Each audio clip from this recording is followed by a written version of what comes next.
Oke, kita mulai ya. Dalam beberapa menit ke depan, kita akan sama-sama membangun percakapan pertama Anda dalam bahasa Turki. Benar-benar dari nol. Anda bakal kaget deh betapa gampangnya menyusun kalimat-kalimat dasar begitu kita paham logikanya. Udah siap? Coba deh, lihat gambar keren ini. Istanbul. Pernah kebayang nggak? Jalan-jalan di sana, terus pengen gitu ngobrol sama orang lokal? Nah, semua itu dimulai dari satu kata sederhana. Dan ini dia pondasi pertama kita. Kata yang bisa membuka semua pintu dan memulai interaksi apapun. Salam. Kata itu adalah merhaba. Yuk coba ucapin bareng-bareng. Merhaba. Ingat ya, tekanannya di suku kata terakhir. Ini tuh sapaan halo yang paling aman. Paling umum, bisa dipakai kapan aja, di mana aja. Inilah kunci pertama Anda. Nah, ada satu hal yang asik banget nih soal bahasa Turki. Alfabetnya itu sebagian besar fonetis, artinya apa yang kamu lihat, yaitu yang kamu ucapin. Ada beberapa huruf unik sih, contohnya huruf C ini, bunyinya persis kayak C di kata cinta. Gampang kan? Kita nggak bakal bahas semua alfabet sekarang kok. Cuma biar kebayang aja, ternyata baca bahasa Turki itu nggak sesusah yang dibayangkan. Oke, tadi kita udah bisa bilang halo. Sekarang apa? Nah, langkah berikutnya ini penting banget. Kita belajar gimana caranya nunjuk orang atau benda di sekitar kita. Super praktis deh. Ini nih yang bikin seru. Kalau di bahasa kita kan biasanya cuma ini dan itu, ya kan? Nah, di bahasa Turki mereka lebih detail soal jarak. Bu itu buat sesuatu yang deket banget, yang bisa kita sentuh. Shu buat yang agak jauhan dikit. Terus O buat yang jauh di sana. Jadi ada 3 level. Keren ya? Oke, sekarang gimana cara nanyanya? Gampang banget, cuma ada 2 kata kunci. Kim sama ne. Aturannya simple banget. Kim itu khusus buat orang, selalu.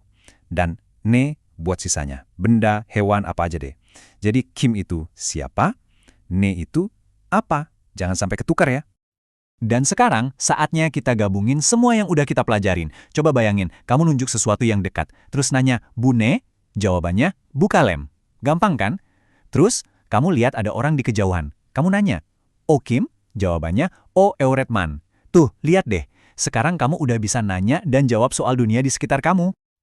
Oke, siap-siap ya, karena kita bakal masuk ke salah satu bagian paling keren dan logis dari bahasa Turki. Namanya keselarasan vokal. Dengar namanya kayaknya ribet ya. Tapi, percaya deh, justru inilah rahasia kenapa bahasa Turki itu kedengarannya enak, merdu, dan gampang ditebak. Gini cara kerjanya, perhatiin baik-baik ya. Buat bikin kata jadi jamak, kita tinggal tambahin akhiran lar atau ler. Pilih yang mana? Gampang, tinggal lihat huruf vokal terakhir di kata itu. Kalau vokal terakhirnya tebal, kayak A, E, O, U, kita pakai lar. Kalau vokalnya tipis, kayak E, I, E, U, kita pakai ler. Jadi, kitab jadi kitab lar. Dan kedi jadi kediler. Logis banget kan? Nah, logika keselarasan vokal yang keren tadi nggak cuma berhenti di situ. Logika yang sama persis ini bisa kita pakai buat mengubah kalimat apapun jadi pertanyaan iya atau tidak. Gampang banget, kayak sulap. Jadi, kita punya partikel tanya ini. Me, mi, mu, atau mu. Kita tinggal taruh ini di akhir kalimat. Aturannya? Sama persis kayak aturan jamak tadi. Tinggal lihat vokal terakhir dari kata sebelumnya, terus pilih partikel yang nyambung. Karena polanya sama terus, jadi gampang banget buat diingat. Biar lebih jelas, kita lihat contohnya ya. Misalnya kata dolap, artinya lemari.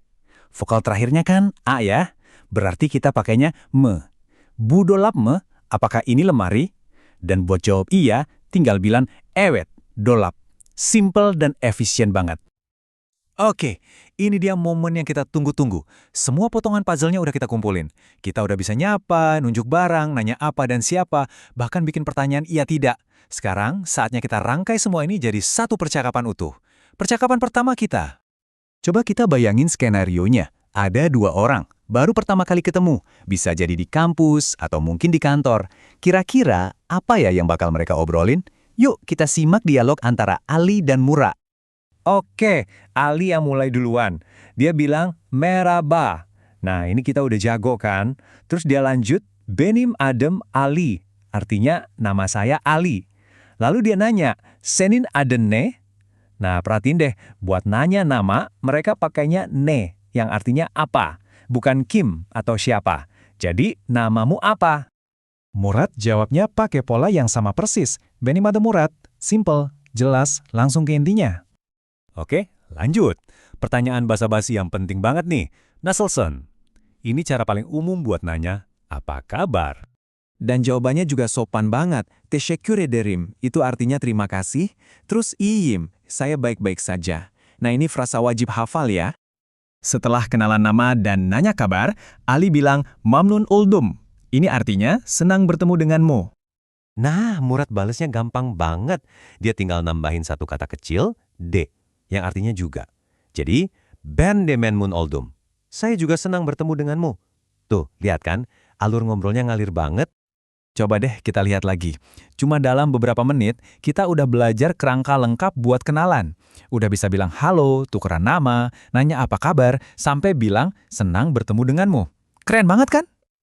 Jadi, selamat, kalian udah berhasil. Kalian sekarang punya bekal buat memulai percakapan pertama dalam bahasa Turki. Pertanyaannya sekarang bukan lagi, bisa nggak ya? Tapi, habis ini mau ngomong apa lagi? Karena petualangan bahasa Turki kalian baru aja dimulai.